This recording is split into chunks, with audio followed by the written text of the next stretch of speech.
2024 లేదా 25లో డిగ్రీ లేదా బీటెక్ చదివారా? సాఫ్ట్‌వేర్ జాబ్ కోసం ఎదురు చూస్తున్నారా? అయితే కోడ్ జ్ఞాన్ 100 డేస్ కోర్సులో చేరండి. జాబ్ సాధించండి. సార్ ఒక స్టూడెంట్ తన స్ట్రెంగ్త్, వీక్‌నెస్ ఎలా తెలుసుకోవాలంటారసలు? సో, బేసిక్‌గా ఒక స్టూడెంట్‌కి వాళ్ళ టీచర్ చెప్తాడండి. ఏమని? ఈ అబ్బాయి ఇది చేయగలడు, ఈ అబ్బాయి ఇందులో పాజిటివ్, ఇందులో నెగెటివ్ ఇట్లాగని. అదంతా ఏంది తను అబ్జర్వ్ చేసిన దాన్ని బేస్ చేసుకొని చెప్తారు. బట్ నేనేమంటా అంటే ప్రతి మనిషికి తనకి తెలుసు. తను ఏంటి అన్నది తెలుసు. అది రియలైజ్ అవ్వాలి. ఎలా అవుతారు? ఒక ప్రాపర్ గైడెన్స్ అది ఉన్నప్పుడే అవ్వగలుగుతారు. సో, ఎవరైతే ఈ వీడియో చూస్తున్నారో వాళ్ళు గనక వాళ్ళ స్ట్రెంగ్త్స్, వీక్‌నెస్ ఎలా ఫైండ్ ఔట్ చేసుకోవాలి, ఎస్పెషల్లీ స్టూడెంట్స్ ఉన్నారు. అండ్ చాలామంది లైక్ కెరీర్ గ్యాప్ వచ్చిన వాళ్ళు ఉంటారు. సో, వాళ్ళైనా సరే ఈ ఒక 4 క్వెషన్స్ చెప్తానండి. వాటిని రాసుకొని వాటి ఆన్సర్స్ వాళ్ళంతట వాళ్ళు రాసుకుంటే గనక ఈజీగా అసలు వాళ్ళ స్ట్రెంగ్త్స్ ఏంది, వీక్‌నెస్ ఏంది, వాళ్ళ కెరీర్ ఎట్లా బిల్డ్ చేసుకోవచ్చు అన్నది తెలుస్తది. ఓకే. సో, ఇక్కడ ఫస్ట్ తనకి ఎక్కువగా ఎట్లాంటి టాపిక్స్ మీద ఇంట్రెస్ట్ ఉంది, ఎక్కువ టైం దేంట్లో స్పెండ్ చేస్తున్నారు అన్నది తెలుసుకోవాలి. సో, అది నోట్ చేసుకొని దాని ఆన్సర్స్ రాసుకుంటే అక్కడ ఒక పాయింట్ తెలుస్తుంది. ఆ తర్వాత ఆ రాసిన పనుల్లో ఏ పని చేస్తుంటే అసలు టైం మర్చిపోతారు. ఇంత టైం ఉంది, అయింది, మనం జనరల్గా అనుకుంటాం, అరే ఇంత టైం అయిపోయిందా అప్పుడే అని చెప్పి. టైం తెలియకుండా గడిచిపోతూ ఉంటాం. అలాంటి పని ఏంటి అన్నది కూడా రాయాలి సెకండ్. థర్డ్ వచ్చేసి టీచర్స్ కానీ, ఎల్డర్స్ కానీ, లేకపోతే మీ ఫ్రెండ్స్ ఎవరైనా నిన్ను కొన్ని విషయాల్లో అప్రిషియేట్ చేస్తారు. అలాంటి అప్రిషియేట్ చేసే వర్క్స్ ఏంటి, మనం ఏం చేస్తున్నాం, ఏ విషయాల్లో నన్ను అప్రిషియేట్ చేశారు అన్నవి నోట్ చేసుకోవాలి. ఓకే. అండ్ దెన్ ఫోర్త్, నేను ఏ పనుల నుంచి ఎక్కువ తప్పించుకుంటున్నాను. జనరల్గా స్టూడెంట్స్ ఎగ్జామ్స్ వచ్చినప్పుడు డిఫికల్ట్ సబ్జెక్ట్ అనుకోండి, ఆ డిఫికల్ట్ సబ్జెక్ట్ అని తనకు తెలుసు, అయినా కూడా అరే ఇంకా 2 days ఉంది కదా, ఇంకా 1 day ఉంది కదా, నైట్ ఉంది కదా, నైట్ చదివేసి పొద్దున్నే రాసేద్దాం, ఇట్లా తప్పించుకుంటుంటారు. లేకపోతే ఏదైనా పని చేయమంటే అది చేయటం ఇష్టం ఉండదు.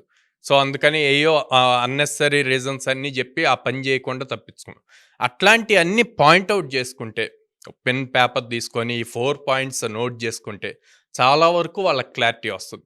ఫర్ సపోజ్ ఇక్కడ స్ట్రెంగ్త్స్ ఉన్నాయి, వీక్‌నెస్ ఉన్నాయి.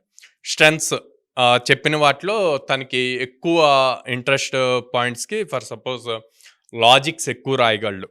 ఓకే. నేను కెరీర్ సైడ్ చెప్తున్నానండి. అదే. సో, లాజిక్స్ ఎక్కువ రాయగలడు అనుకోండి. సో, అప్పుడు కోడింగ్లో లాజికల్గా ఎలాంటి లాంగ్వేజెస్ ఉన్నాయో అట్లాంటివి చూజ్ చేసుకోవచ్చు. లైక్ జావా, పైథాన్ ఇట్లాగా. వెబ్సైట్స్ చూసినప్పుడు ఈ వెబ్సైట్స్లో ఇట్లా కాకుండా ఈ డిజైన్ ఇట్లాగుంటే బాగుంటుంది కదా అని ఉంటే యూఐ యూఎక్స్ డిజైన్ కోర్సెస్ చేయొచ్చు. సో, అంటే తనకు ఒక విజన్ ఉంది. ఓకే. దాన్ని బేస్ చేసి ఈ వెబ్సైట్ ఇలా ఉంటే ఇంకా అట్రాక్టివ్‌గా ఉంటది గదా అన్నప్పుడు అలాంటి కోర్సెస్ చేస్తే అది ఇంప్రూవైజ్ చేసుకోవచ్చు. ఓకే. అట్లా గాకుండా ప్రతి ఏ ఏ పని చేస్తున్నా, లేకపోతే ఎవరైనా ఏదైనా మాట్లాడుతున్నా వాటిల్లో నెగెటివ్స్ ఏమున్నాయి, లేకపోతే లాజిక్స్ ఎక్కడ మిస్ అవుతున్నారు అన్న పాయింట్‌లో ఎక్కువగా తను థింక్ చేస్తూ ఉన్నాడనుకోండి. సో, అప్పుడు వాళ్ళు టెస్టింగ్ రిలేటెడ్ కోర్సెస్ చేయొచ్చు. టెస్టింగ్‌కి కావాల్సిందేంది, అలా డిఫరెంట్‌గా థింక్ చేసి ఎక్కడ లాజిక్స్ మిస్ అవుతున్నాయి అన్నది ఫైండ్ ఔట్ చేయాలి. సో, అందుకు అక్కడ టెస్టింగ్ రిలేటెడ్ కోర్సెస్ చేయొచ్చు. ఫర్ సపోజ్ నాకు కోడింగే ఇంట్రెస్ట్ లేదసలు, కానీ నేను స్టోరీ బాగా చెప్పగలను. ఓకే. ఏదైనా అంటే మీకు ఒక ఎగ్జాంపుల్ ఇస్తే దాన్ని బాగా ఎక్స్‌ప్లెయిన్ చేయగలను. అంటే డేటా అనలిటిక్స్ ఇట్లాంటి కోర్సెస్ తీసుకోవచ్చు. ఎందుకు? ఓకే. అక్కడంతా నంబర్స్ ఇవన్నీ ఉంటాయి. ఎక్సెల్ షీట్స్ ఉంటాయి. ఎక్సెల్ షీట్స్‌ని డేటా అనలిస్ట్స్ గ్రాఫ్స్‌లో రిప్రజెంట్ చేస్తారు. అలా రిప్రజెంట్ చేసినప్పుడు దాన్ని ఒక స్టోరీ ఫార్మాట్‌లో ఎక్స్‌ప్లెయిన్ చేయాలి. అది బాగా ఇంప్రెషన్ క్రియేట్.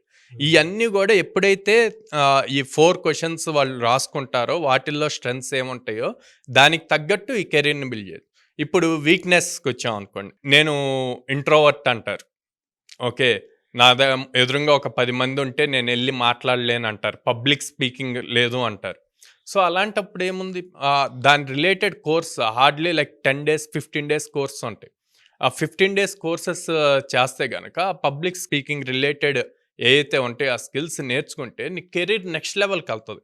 నువ్వు ఎప్పుడైతే పబ్లిక్ స్పీకింగ్ బాగా చేయగలుగుతావో కంపెనీస్ మీలాంటి వాళ్ళని హెచ్ఆర్స్గా ఎట్లాగా తీసుకుంటారు.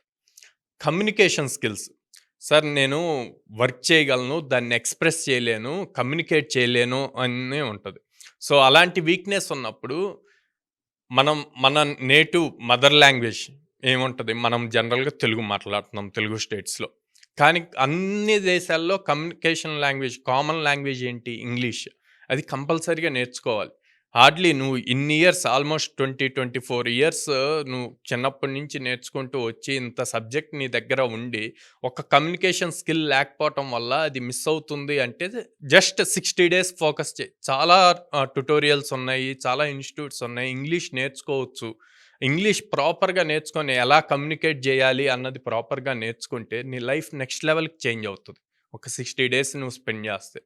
సో ఇలాగా ఆ రాసిన పాయింట్స్లో నుంచి ఉన్న నేటివ్స్ని, వీక్నెస్ని తీసుకొని మనం స్ట్రెంగ్స్గా చేంజ్ చేసుకోవాలి. ఇలా చేసినప్పుడు ఆటోమేటిక్గా కెరీర్ నెక్స్ట్ లెవెల్కి చేంజ్ అవుతుందండి. ఎనీవేస్ థ్యాంక్ యూ అండి. Thank you so much Sairam గారు. థ్యాంక్ యూ అండి.